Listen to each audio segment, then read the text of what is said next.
తెలంగాణ రాష్ట్రంతో పాటు ఆంధ్రప్రదేశ్లో కూడా సృష్టి ఫెర్టిలిటీ సెంటర్ ఇష్యూ సంచలనంగా మారింది. సరోగసి పేరుతో వారు చేసిన అక్రమాలు ఒక్కొక్కటిగా బయటపడుతున్నారు. పోలీసుల విచారణలో రోజుకో కొత్త కోణం వెలుగులోకి వస్తుంది. ఈ క్రమంలో డాక్టర్ నమ్రతతో పాటు ఆమె బృందాన్ని పోలీసులు అరెస్టు చేసి సుదీర్ఘంగా విచారిస్తున్నారు. విచారణలో సృష్టి ఫెర్టిలిటీ సెంటర్లు సరోగసి పేరుతో పిల్లల ట్రాఫికింగ్ చేసినట్లు తేలింది. అలాగే పెద్ద ఎత్తున మనీ లాండరింగ్ కు పాల్పడినట్లు దర్యాప్తులో నిర్ధారణ అవడంతో ఎన్ఫోర్స్మెంట్ డైరెక్టరేట్ రంగంలోకి దిగి కేసు నమోదు చేసింది. ఇక 4 నెలల్లో సుమారు 500 కోట్ల రూపాయల లావాదేవీలు జరిగినట్లు గుర్తించారు. నిందితులు పిల్లలు లేని దంపతుల నుంచి ఒక్కొక్కరికి 50 లక్షల రూపాయలు వసూలు చేసి తమ వద్ద ఉన్న బాలికలను ఇతర కుటుంబాలకు ఇచ్చినట్లు అధికారులు తెలిపారు. ఇక ఈ స్కామ్ లో 25 మంది నిందితులు ఉన్నారు. వారిలో 5 డాక్టర్లు, 8 మంది ఇతర కార్యకర్తలు అరెస్ట్ అయ్యారు. డాక్టర్ నమ్రతను ప్రధాన నిందితురాలుగా గుర్తించినట్లు పోలీసులు తెలిపారు.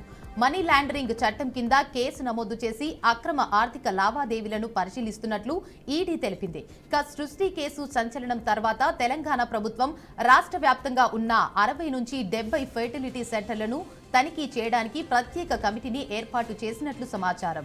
ఇక ఇదే అంశానికి సంబంధించి పూర్తి సమాచారం మా ప్రతినిధి బాసిత్ అందిస్తారు. బాసిత్, చెప్పండి, ఇదే అంశానికి చెంది మీ దగ్గర ఎలాంటి అప్డేట్స్ ఉన్నాయి? తెలంగాణ ఏపీలో సంచలనంగా మారిన ఈ సృష్టి ఫెర్టిలిటీ సెంటర్ ఇష్యూ పునరావృతమవుతుంది. సరోగసి పేరుతో బయటపడ్డ ఈ సృష్టి ఫెర్టిలిటీ సెంటర్ అక్రమాలు రోజు రోజు బయటపడుతున్నాయి. పిల్లల ట్రాఫికింగ్, భారీ మనీ లాండరింగ్ కేసులో నిందితులను అరెస్ట్ చేయడం జరిగింది. గత 4 నెలల్లోనే రూపాయలు 500 కోట్ల లావాదేవీలు కూడా గుర్తింపు జరిగినట్టు గుర్తించారు. ఒక్కో జంట నుంచి 50 లక్షల నుంచి పైబడే వసూలు చేసినట్టు కూడా సృష్టి చేసిన బృందం ఆగడాలు బయటికి వస్తున్నాయి. 25 మంది నిందితుల్లో 5 మంది డాక్టర్లు మరియు 8 మంది సిబ్బందిని అరెస్ట్ చేసి పోలీసులు వాళ్ళను ఇంటరాక్షన్ చేశారు. ప్రధాన నిందితురాలుగా డాక్టర్ నమ్రతను మాత్రమే గుర్తించి అధికారులు మనీ లాండరింగ్ కేసుపై దర్యాప్తు ప్రారంభించారు. దీనికి సంబంధించిన మనీ లాండరింగ్ కేసుపై ఈడీ కూడా దాని మీద దర్యాప్తు ప్రారంభించింది.